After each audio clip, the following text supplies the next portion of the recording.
प्यारे बच्चों नमस्कार। आज हम करेंगे कक्षा 3 की रिमझिम की पाठ 11 जब मुझको सांप ने काटा अभ्यास पत्रक। तो सबसे पहले हम करते हैं कठिन शब्दों के अर्थ। अद्भुत मतलब अनोखा, धन्यवाद शुक्रिया करना, धान ये अनाज है, ये चावल का ही दूसरा नाम है, भेंट मतलब उपहार, अहाता अहाता होता है बरामदा यानी घर के आगे का स्थान या आंगन, कराहना दर्द के कारण चिल्लाना, नन्हा छोटा, चुपचाप शांत, बर ततैया। नारियल के खोल के अंदर क्या था? नारियल के खोल के अंदर एक सांप था। बच्चे को किसने काट लिया था? बच्चे को एक बर ने काटा यानी ततैया ने काटा था। बूढ़ा आदमी क्या पढ़ रहा था? बूढ़ा आदमी मंत्र पढ़ रहा था। कार्यपत्रक 1 प्रश्न नंबर 1 दिए गए अनुच्छेद को पढ़कर प्रश्नों के उत्तर लिखने हैं। उसी दिन शाम को मैं एक बर को पकड़ने की कोशिश कर रहा था कि उसने काट लिया। बड़ी ज़ोर से दर्द उठा। मुझे दर्द से कराहते देख नानी ने सोचा कि सांप ने काट लिया है। मैंने दौड़कर नानी को उंगली दिखाई। उन्होंने जल्दी से नाना को पुकारा। नाना तुरंत दौड़ आए और मेरी उंगली को देखा जहाँ बर ने काटा था। वहाँ नीला निशान पड़ गया था। चलिए इससे संबंधित प्रश्नोत्तरों को देखते हैं। बच्चा किसको पकड़ने की कोशिश कर रहा था? बच्चा बर को पकड़ने की कोशिश कर रहा था। दूसरा प्रश्न है बच्चे ने अपनी उंगली किसे दिखाई और क्यों? बच्चे ने अपनी उंगली नानी को दिखाई क्योंकि उसे एक बर ने काटा था। तीसरा प्रश्न है इस गद्यांश में मैं शब्द किसके लिए प्रयोग किया गया है? इस गद्यांश में मैं शब्द छोटे बच्चे के लिए प्रयोग किया गया है। प्रश्न नंबर 4 शब्दों के विलोम लिखें। शाम, सुबह, जल्दी, देर। प्रश्न नंबर 2 एक से अनेक करने हैं यानी कि एक वचन से बहुवचन बनाने हैं। चीज़, चीज़ें, बिंदी आएगी इसमें। टुकड़ा, टुकड़े, अहाता, अहाते, आवाज़, आवाज़ें।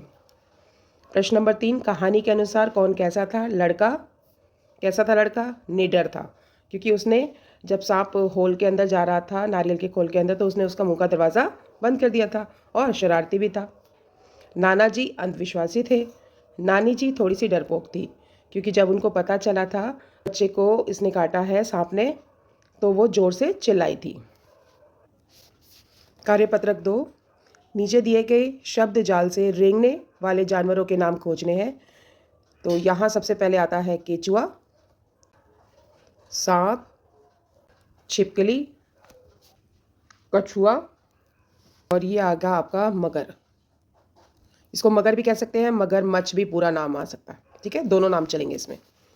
तो प्रश्न नंबर 2 है पाठ में लड़के को बर ने काटा था नीचे दिए गए पहेली को पढ़ना है। ठीक है, गुनगुन गुनगुन गाता हूँ, सुइयाँ खूब चुभाता हूँ, खून चूसकर मैं सबका बीमार उन्हें कर जाता हूँ। यह है हमारा मच्छर। और मच्छर से कौन कौन सी बीमारियाँ होती है? Dengue, chikungunya, malaria. प्रश्न नंबर 3 बताइए इस जीव से बचने के लिए आप क्या करेंगे? देखो मच्छर जो होता है वो पानी के में अंडे देता है तो इसलिए हमने अपने आसपास पानी इकट्ठा ना होने देंगे, सफाई रखेंगे, मच्छरदानी का प्रयोग करेंगे और पूरी बाजू के कपड़े पहनेंगे ताकि मच्छर ना काटे। प्रश्न नंबर 4 है कहानी में लड़के को बर ने काट लिया था और उसका डंक होता है। तो यहाँ आपने कुछ जंतुओं के नाम बताने हैं कीड़े मकोड़ों के जो डंक मारते हैं। तो इसमें आएगा मधुमक्खी, तितैया, बिच्छू, चीटा। कार्यपत्रक 3 प्रश्न नंबर 1 नीचे कुछ शब्द दिए हुए हैं उन शब्दों में से कुछ शब्द घर से संबंधित हैं, उन पर घेरा लगाना है। तो आपने ध्यान रखना है कि उन्हीं शब्दों पर घेरा लगाना जो घर से संबंधित है। अहाता है क्योंकि बरामदा होता है, आंगन ये भी घर से संबंधित है, बरामदा ये भी घर से संबंधित है, सड़क नहीं है, अस्तबल नहीं है, अस्तबल वो जगह होती है जहाँ पर घोड़ों को रखा जाता है। आला, आला आपने देखा होगा यहाँ पुराने समय में जब घर बनते थे तो दीवार में आला या ताका इसको बोलते हैं रखा जाता था दिए रखने के लिए, किताबें रखने के लिए। घेर, छत घर की छत भी होती है। जोहड़, अब जोहड़ जो होता है ये कच्चा तालाब होता है। डाकघर ये नहीं है घर से संबंधित। नहर ये भी नहीं है। रसोई घर में रसोई होती है। मुंडेर जो घर की छत होती है उसकी चार दीवारी को, ऊपर की छत की चार दीवारी को मुंडेर कहते हैं। पुलिया कहते हैं छोटे से पुल को। टांड, टांड जो होता है ये परछत्ती यानी घर पर कई बार हम सामान रखने के लिए परछत्ती बनाते हैं, इसे कहते हैं टांड। सीढ़ी ये भी घर में होती है। ठीक है, दलान, दलान होता है बरामदा, बरामदे को बोलते हैं दलान। ये भी घर में होता है, इसको भी हम सर्कल कर देते हैं। उसके बाद है अटारी, अटारी कहते हैं ऊपर का कमरा, ठीक है, तो ये भी घर में होता है। और जीना, जीना कहते हैं सीढ़ियाँ। चलिए आते हैं प्रश्न नंबर 2 पे। नीचे दिए गए वाक्यों में उचित विराम चिन्ह लगाने हैं। अब देखो विराम चिन्ह पहले मैं बता देती हूँ क्या होता है। जब वाक्य पूरा हो जाता है तब हम इस तरह का विराम चिन्ह लगाते हैं, इसे हम कहते हैं पूर्ण विराम। अगर हैरानी वाला वाक्य है, दुख वाला है, कराहने वाला है, अचानक खुशी मिलने वाला है, तब हम ये वाला चिन्ह लगाते हैं।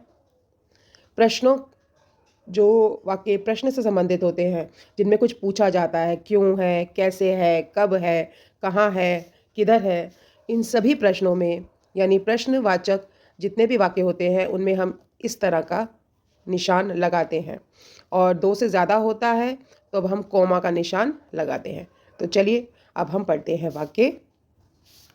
पहला है नानी चीख उठी, ठीक है, और उसके बाद आएगा सांप और सांप के साथ आएगा ये विस्मयबोधक चिन्ह।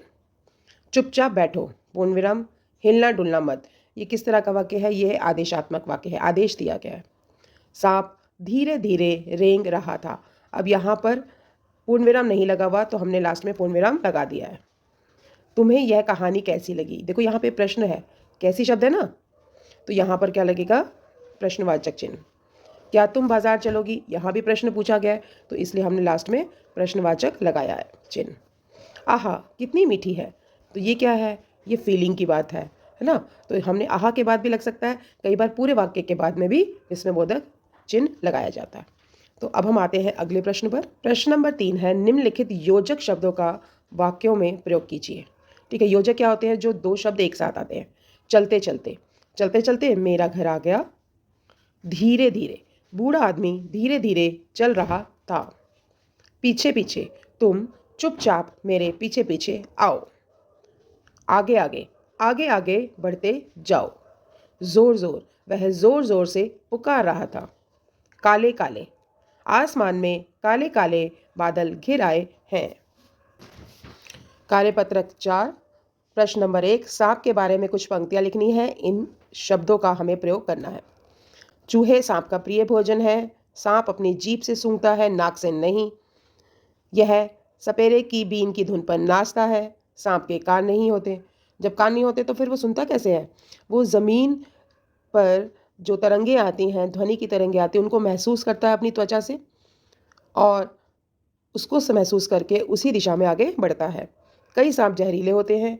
विश्व में बहुत सा प्रकार के सांप पाए जाते हैं, बट उसमें से 4 सबसे ज़्यादा जहरीले होते हैं: दुबोइया, अफई, करैत और नाग। ठीक है, अगला है प्रश्न नंबर 2। हमें प्राथमिक चिकित्सा के बारे में जानना है। यदि किसी की नाक से खून बहने लगे तो सबसे पहला काम करेंगे, हम उसकी नाक के ऊपर बर्फ़ से सिकाई करेंगे, ठंडक लगेगी, खून धीरे धीरे कम हो जाएगा और सीधे लेटकर विश्राम करेंगे। ठीक है, दूसरा है किसी को चोट लग जाए तो उस घाव को अच्छी तरह से पानी से धोकर हम एंटीसेप्टिक क्रीम लगाएंगे और पट्टी बांधेंगे। तो इसके साथ आपका ये वाला पार्ट 11 के कार्यपत्रक होते हैं समाप्त। मेरे चैनल को सब्सक्राइब करना मत भूलना।